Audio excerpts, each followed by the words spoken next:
qualsiasi squadra che oggi affronta il Napoli, affronta una squadra che ha lo scudetto sulla maglia, quindi le, eh,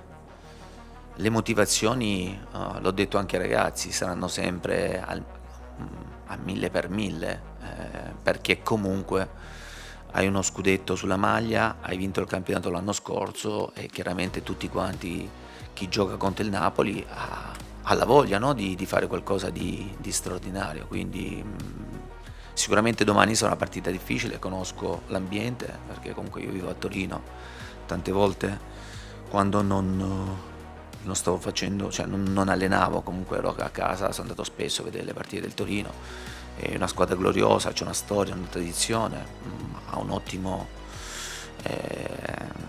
hanno una buonissima squadra, un ottimo allenatore come Marco Baroni. E,